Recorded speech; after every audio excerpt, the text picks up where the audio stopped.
Hello, white people. I have a beautiful example here of the people's veto when the people work together to fight against the establishment. And this happened in a town which is 2 miles to the east of me. It's called Camas, Washington. The property taxes are really high. The cost of the houses are really high. So it's just a better community. You don't have a riffraff over there. Let's get into this story here. Voters crush City of Camas $78 million tax plan by a 9-1 vote.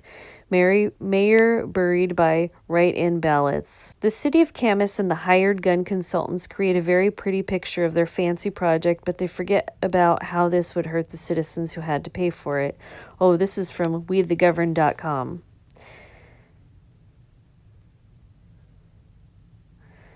Camas Mayor Shannon Turk, Washington State, just a few miles east of Vancouver, had a serious voter revolution on election night. A major $78 million bloated aquatic center, park, community center, and general empire building project was completely crushed, losing by a margin of 89% to 10% right now. To cap off this humiliating defeat, Camas Mayor Shannon Turk, who championed this tax scheme, was running uncontested for re-election, yet has only scraped together 40% of the voters, with the rest of the voters supporting write-in candidates. According to the Clark County Auditor's Office, there was 3 write-in candidates, so they have to conduct a recount. However, the primary write-in candidate was Barry McDonald, who led the local campaign in opposition to the $78 million pool bond measure. Look at that. People are just mad.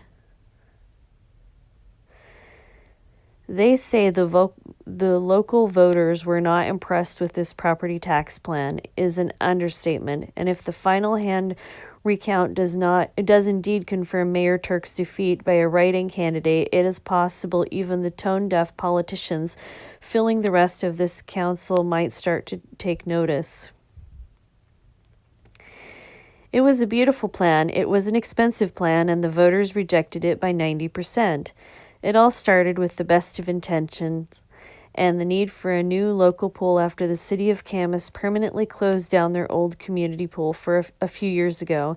In the beginning, it was just a plan to build a new pool and replace the community asset many people felt they had lost. But when a good idea is handed to a committee, and that committee is influenced by an insular bureaucracy, then the inevitable grandiose dreams and schemes to expand the plan are fertilized.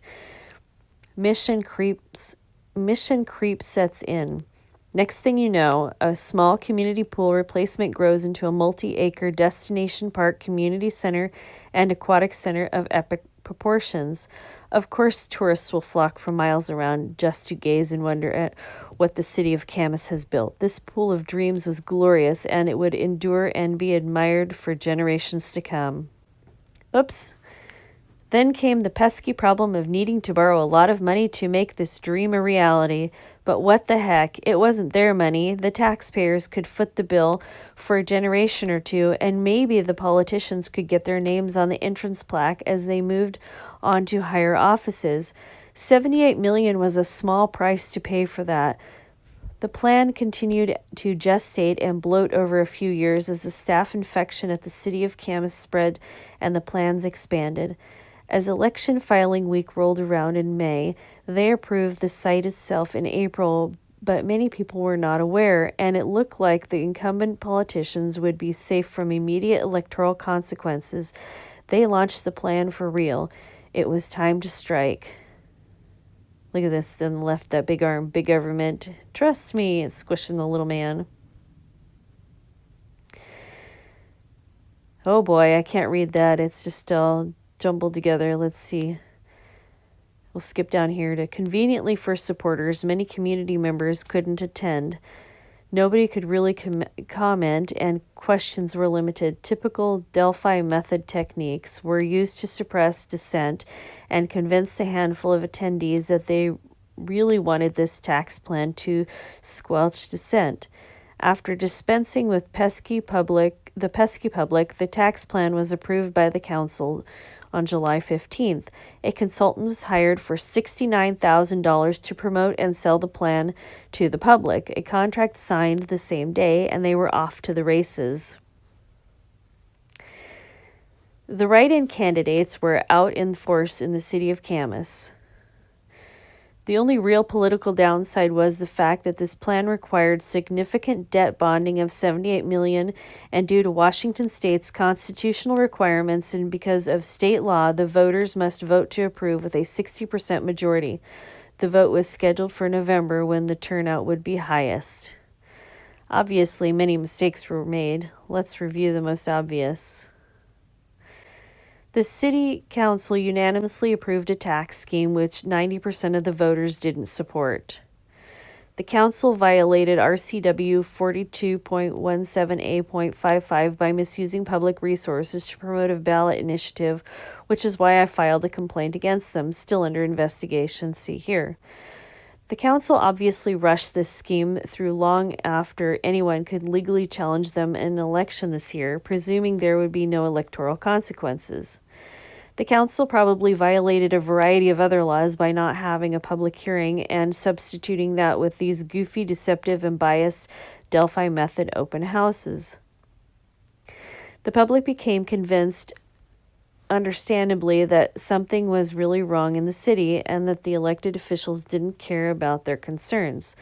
The council and bureaucrats never expected the citizens would rebel against the scheme. Most people don't believe the politicians are listening to them. Now the stench of this spectacular failure hangs over the Camas City Council, and the defeat of this bond measure by such an overwhelming margin can't be spun in a positive way. No matter how much they squander taxpayer dollars on outside consultants, the mayor didn't expect she would receive 40% of the vote in an uncontested election.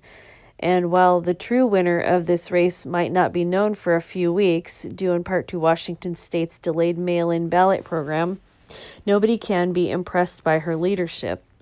The city of Camas stacked the deck in favor of their plan at every turn, and the final stumbling block of those annoying voters appears to have been the one obstacle they couldn't easily crush or overcome.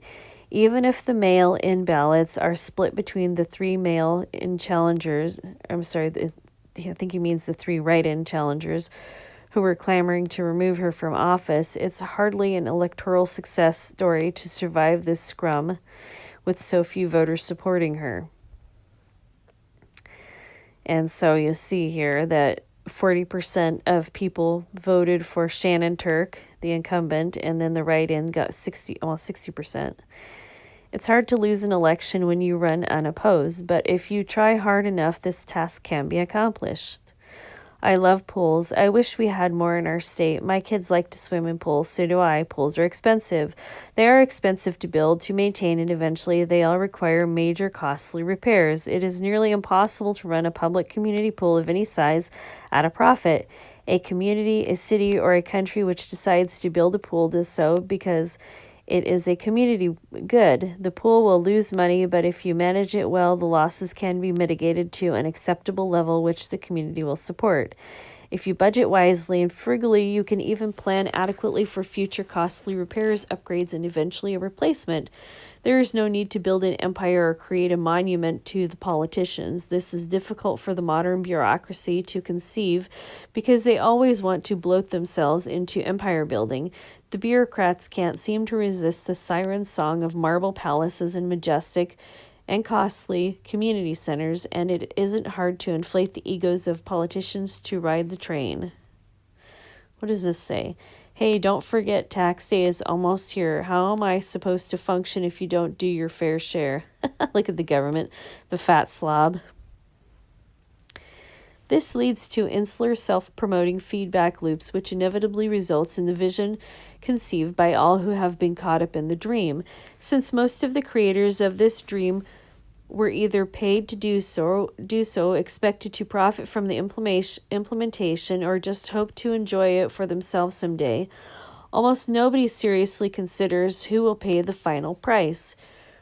Regardless of the lip service they might give to the taxpayers, These insiders, working so hard to flesh out this dream, are rarely in touch with normal or average voters and taxpayers. Insiders become fanatical supporters of the vision, and achieving the dream at any cost becomes a priority. All right, I do not know what this says. Now we'll go down here. Blowout defeat is the hell to which those intentions and other bad choices have paved the road.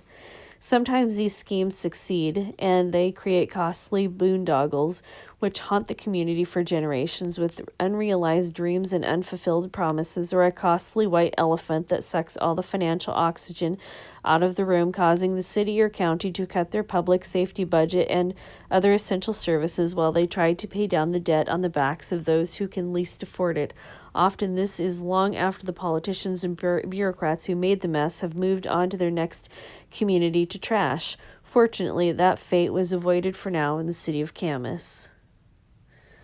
Look at that. It's so true, isn't it? All right, let's see. I'm going to have to start here where it says, there will be political careers that come to a sudden, unexpected end, but the taxpayers of the city of Camas owe at least a thank you to the ragtag group of unorganized opponents of this fiasco. The results clearly indicate a multi-partisan common cause in opposition. Once the dust settles from this political train wreck, perhaps more political folk can revisit the need for a community pool and find something that the community can actually afford and support and not shove it down their throats. Let's see. There are lessons from the city of Camas which all politicians and bureaucrats should learn, and it starts taking a far more conservative approach to taxpayer-funded project. It includes trying to find out if the community can be adequately served by the private sector at no taxpayer expense. And it should include the ability to question everything, challenge the dreams and schemes of the bureaucrats, and to consider the cost, the real cost, not the phony numbers that always create a budget that gets blown. If it becomes too costly or absurd, it is probably time to rethink the plan. Or you can just get sneaky, rush it through a half-baked process, break the law, ignore the will of the people, and presume you know best. However, that approach didn't work too well in the city of Camas, and sometimes you get caught. Just regular citizens came together in the city of Camas to oppose this tax scheme. Look at that. All Americans. Our Constitution begins with the phrase, we the people. It was the founders' intent that government be created by the people to serve the people. It was their intention for the people to serve the government. It was always intended that the government which failed to serve the people should be altered or abolished. Until we returned to the founders' intent, we remained the governed. All right, white people, that's the damage for now. Thanks for watching. I look forward to your comments below.